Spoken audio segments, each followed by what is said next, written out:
Start I'm by good. introducing or Yep. asking questions. Okay.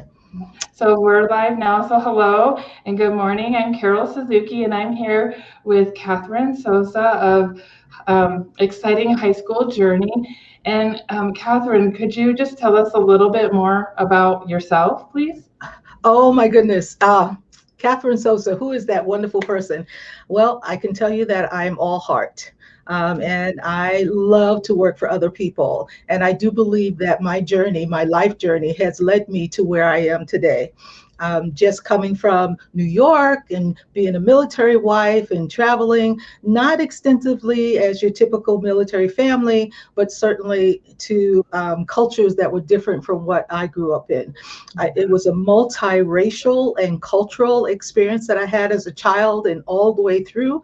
And then moving from New York and what you know of New York, that is my experience. And moving to Derby, Kansas, which is a very small city, and being the first Black teacher in an all-white community, that was absolutely fabulous. Then moving to Rapid City, and engaging. Rapid was larger than Derby. And so I just really felt at home here, raised my children here. And when my husband retired from the military, we just decided we're going to stay. So moving into education here, oh, by the way, I had the blessing of being able to be an at-home mom for about 8 years Mhm. with my own children. So they were in the public school, but I felt like I was their ultimate and first teacher. And so Yeah. that's what I did. And then when I went into the classroom, those 30 students that I had were fifth graders. I also had sixth graders, but they were my students. They were my kiddos. And so in my classroom, that's the environment I created. We are family. And it was very, very important for them to be able to relate to each other as well as to relate to me and then put all outside stuff outside the classroom. Had the privilege of being selected as the teacher representative for Robbinsdale Elementary School, to represent the teachers, and went on to be selected as the district teacher of the year. Not the best teacher, but one that had demonstrated qualities and methodologies that the students and the families and the teachers and the district could relate to and appreciate. And I am so thankful to my principal because he allowed me to be me and to be able to express myself in a way that was different. And one piece of advice that I did get from a principal was, Catherine, you are so unique and you are so different. You have to be who you are. And so that is what I tried to do. And when the students realized that I was more, and families realized I was more concerned and interested in who they were, what they had to offer, and then supporting their journey to the next level, then it was from fifth grade to sixth grade, had the opportunity to do from sixth grade to seventh grade. And lo and behold, as professional development happens, I Yeah. then moved up to the high school and found my niche. I found Mhm. that I worked really, really well with those high school students who were preparing to move off into what we call the real world. Yes. So, anyway, that's what I do. And toward the end and retiring from the public school district, my passion was still there. I still wanted to be supportive of students and families and Yeah. still created exciting high school journey. But to have to give credit where credit is due, my daughter Michelle worked in New York, in the Rochester area, and Oh, she okay. was a personal trainer, and she had professional clients and asked them, so this knot, so what's causing all this tension in your body? And 9 times out of 10, it was because of what was happening with their children, Yes. particularly their high school students, journeying through the courses, extracurricular activities, community service. And on the East Coast, a lot of those parents have the students going to tutors, and testing is extremely Mhm. important. Getting into competitive college is extremely important. And so she called me on the phone. No, she said to me, Mom, I told them they need to call you because you could help them. You could help them Yeah. get into those competitive schools. It's all Mhm. about what you have done in Rapid City. My response was, Michelle, I have a job. But mom, you can visit with them in the evenings, blah, blah, blah. And I was like, Right. Michelle, I have a job. So now that I have retired from the district, this is not a job. This Right. is a passion. This is something that just completes me. It is something that I really would like to see students to move ahead and for families and parents to stress less. Yeah. Stress less. So you know what? I can carry this for the next 10 minutes. If you have something specific, you need to raise your hand and say, "Oh, Sosa, I have a question." Otherwise, I could take this. And that's perfectly okay. Like this is to spotlight you and the magic that you're bringing to the world and your passion, right? I'm just listening because it's very interesting. So I can relate because I'm from upper state New York. So Oh, I've worked in Rochester. You oh have yeah. Rochester Institute of Technology Yep, there. Like it's a big deal and it's super competitive, and you yep, have to have competitive test scores. You have to have like a background story in your yep. application. These are all things that families that haven't gone through that level of, I guess, like competitiveness, they have no idea what that looks like, but you have. Yep. And so you're bringing this like unique perspective into the area for maybe, children that want to further their education outside of, South Dakota. So you're bringing in like just a wealth of perspective and knowledge. And I'm just really enjoying hearing your story because I understand. We were a military family as well, and I found my way out here because of that, military affiliation. Yeah. So I totally get like what some of that, right? Not all of it, but I get what that's like to be a transplant and like to find your way and to embrace this community. And there's no other place that I would rather be here Oh, than here, absolutely. honestly. Yeah. So I love that like you're finding your passion, your niche with high school students. Mhm. Um, so would you like to kind of take us through a little bit of your process, like how do they like self-identify, or do you do like an assessment? Could you tell me that? Absolutely. The foundation of this was working with identified gifted students.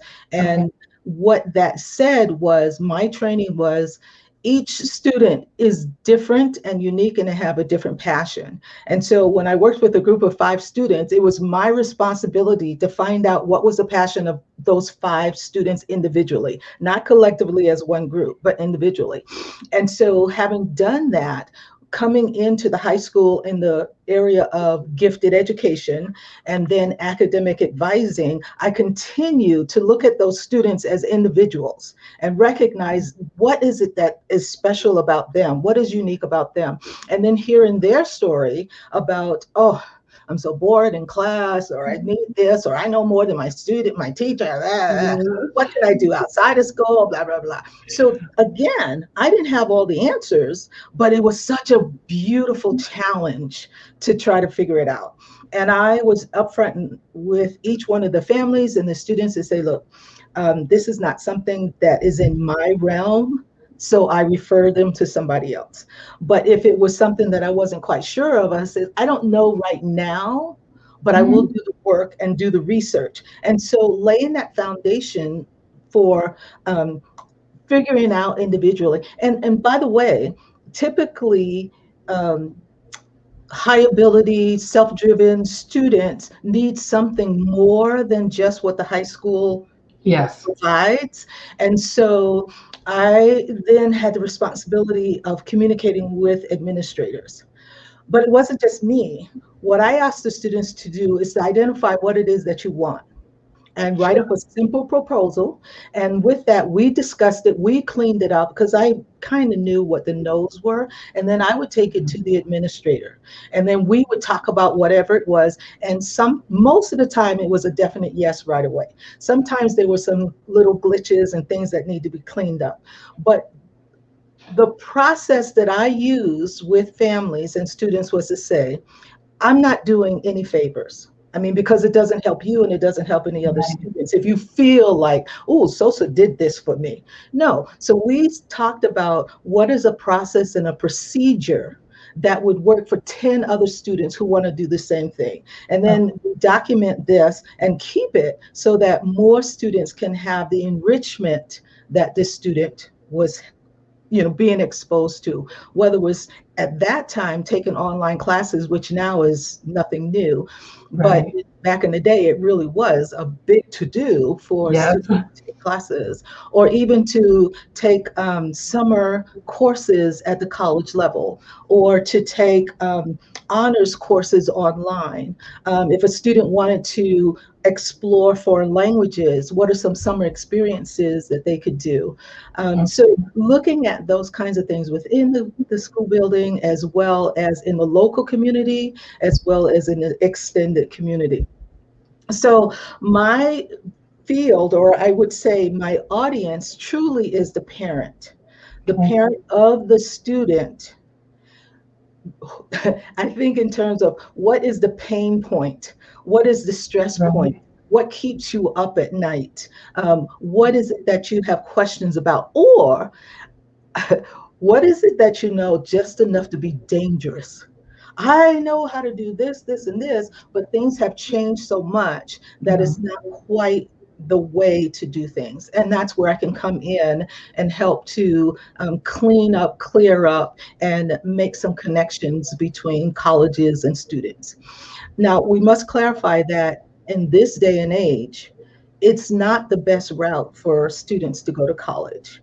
It Sure. is best for them to consider who they are personally, journey through high school, being able to express their passions, being able to do things that are going to impact their life, engage with people that are going to impact Yeah. their life, so that they can create this foundation. So when they put together an application, and it doesn't matter whether it's a college application, a 2-year institution training, whether it's technical training, or even the military. The only thing that I tell students, you can do whatever you want if you're going to stay home and sit on your parents' couch. If that's the case, you can do whatever you want. But beyond that, each one of those entities wants students who are going to be thinkers, who are going to be problem Yeah. solvers, who are going to be team players. And so we talk about those kinds of things. One thing that is truly important, as I say, the parent is my client, is my Yeah. target audience, is to encourage parents to use the high school years as the transition time frame. Yes. Journey through, so you go from being, this is what you do and this is how you do it, and you, the parent, making all of those decisions, to having discussions. And even if the student doesn't come up with the quote unquote right answer, there's communication, and you're building the self-esteem, you're building the self-confidence, you're giving that student a voice, so that by the time they become that senior, and if they have to do a college interview, or if they have to just writing their own essay, they have a personal voice and they can speak. And then parents and students can have the self-confidence that when they go away, like I said, it doesn't matter if they go to a school around the corner, they go into the military, they go across the United States, it doesn't matter. They will have a sense that if you ask me a question today, I can at least start answering it. I may not Sure. have all of the answers, but I have something that I can say and I have a voice. So that is the premise of what I do. And to begin to do that is start with the student individually. Who are you? What do you want to do? So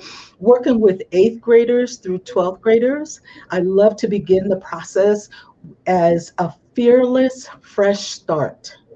Transitioning to high school is scary, but Yeah. let's give you some strategies and some techniques to give you confidence to move forth and do things that you need to do.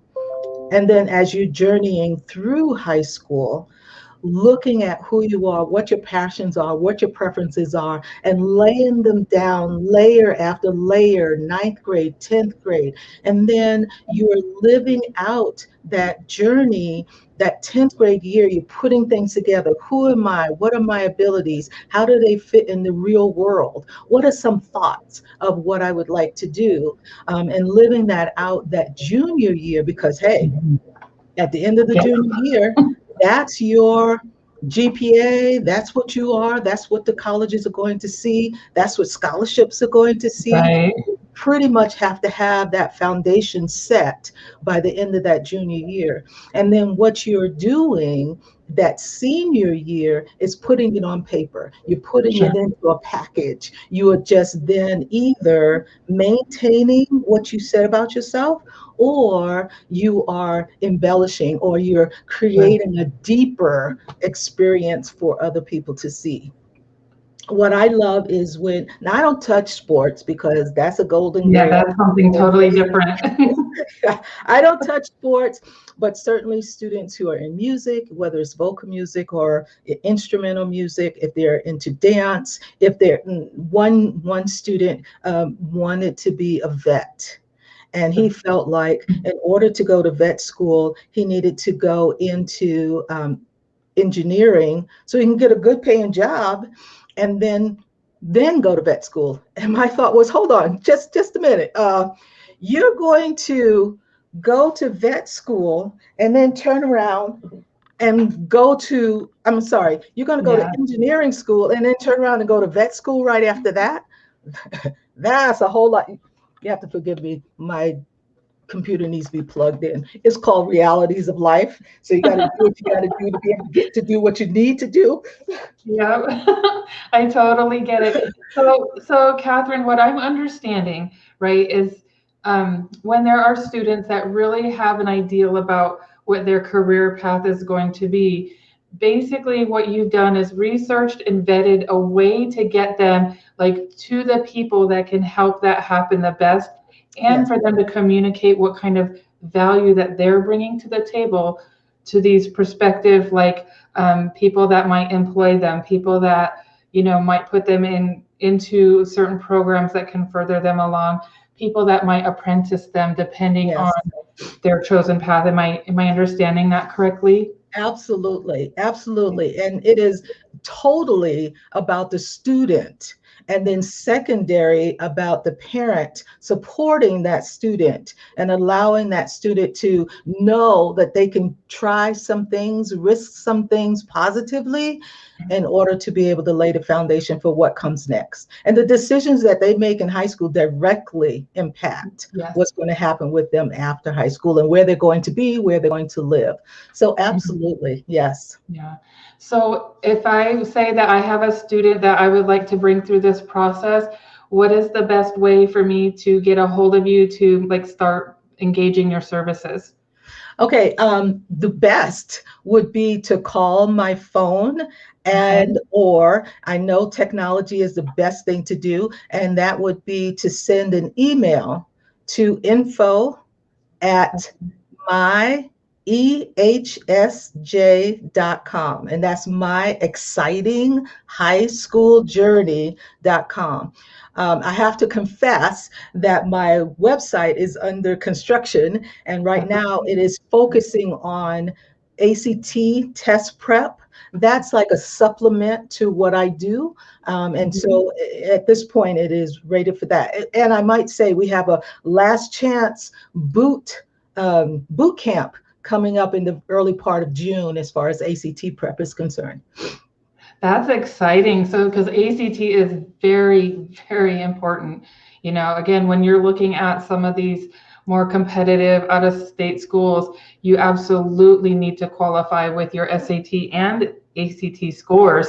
Otherwise, they won't even look at your application. So, Yeah, super and important. that is the reason that it's ACT and not SAT. This is helping our South Dakota schools because the ACT participation as well as scores is counted against, if you will, on the high school report card. I don't Sure. think that's fair, but I didn't make the rules. And Yeah. so just helping to support the high schools as well as the students. But I do believe that students should look at both the ACT and the SAT Yeah. because they are set up differently. And then which one that they emotionally connect to is the one that I would encourage them to take. But certainly, if you study for one of those tests, it can help you to be successful on the other one as well. Yeah, absolutely. Well, that's exciting. So you have a boot camp, you said, coming up in June. Yes. That's going to be quick. So how many slots? Is this a limited space kind of thing? Do you want to get after that right away? A family should get on this right away, only because we only have 4 weeks in order to sign up for that. And it would be a deadline of the end of May, because there are changes that have to happen because we need to get organized as far as location and where they can have seats to sit in. So right here, we're open. I'm just now sending out that information to high schools to encourage families to sign up for that. But the boot camp is just that. It's a 4-day prep just before the June 12th ACT exam. So we're targeting June 1st, 2nd, 3rd, and 4th. In order to do that. But information will be coming to the high schools. And I'm so thankful to say that I have grown from our 2 public high schools to the private high schools here within Rapid City, as well as extending as far as Belfouche and then New Underwood. And so, yeah, I'm trying to make this Black Hills area experience. Oh, well, that's awesome. So, Catherine, is there anything that I should have asked that I didn't ask? Do you feel, that we got it? Girl, you give me a platform to speak on, you have to stop the clock. No, seriously, the thing that I just want families to know is that this is not a job for me. This is not a business for me. This is a passion, and the passion is to watch students grow and develop and become who they would like to be, not who we tell them they should be, who we limit the opportunities that they have in high school, but we give them the freedom to stretch as far and wide as they can. And just, if nothing else, the 2 most important things, well, actually 3, is 1, giving students a voice, and 2, building up their self-confidence, and then 3, building up their self-esteem. All the other things, as far as academics, as far as community service, those things will fall into place when you build up who that student is. And I might add in closing too, and I'll mention parents, but I might add that I ask students to think about what their strengths are as well as their weaknesses, because weaknesses are not necessarily a bad thing. It is just something you don't work on. And so when we embellish your strengths, when we work on and strengthen and hone those, we can pull along the weaknesses as well and build those up. And then my message to parents in closing is, you are ultimately your child's teacher, supporter, advocate, advisor. And then being able to, for me to be able to work with parents, giving that support. And I love it when a parent says to me, I've been saying this to my kid over and over, and it hasn't made a difference. And as soon as you say it, then they listen. And it has nothing to do negatively with a parent. It's just an outside voice, because the student hears the parent voice over and over and over, and they just kind of start tuning it out. So I want to thank you for this opportunity to allow me to just share the passion of what I would like to see, the excellence and I'm not, when I say excellence, I'm not talking about getting an A. I'm not talking about that. Beyond that. Developing the person, and then going forth and doing whatever it is that they need to do, whether it's military or go straight into a technical job or go into a 2-year training course or into that competitive college experience. So yeah, we've just got it going, girl. Well, thank you so much. And I look forward to seeing you this week at our networking events. Yep. Thank you. Thank you for your time. Thank you so much. And you have a wonderful day. Thanks, you too.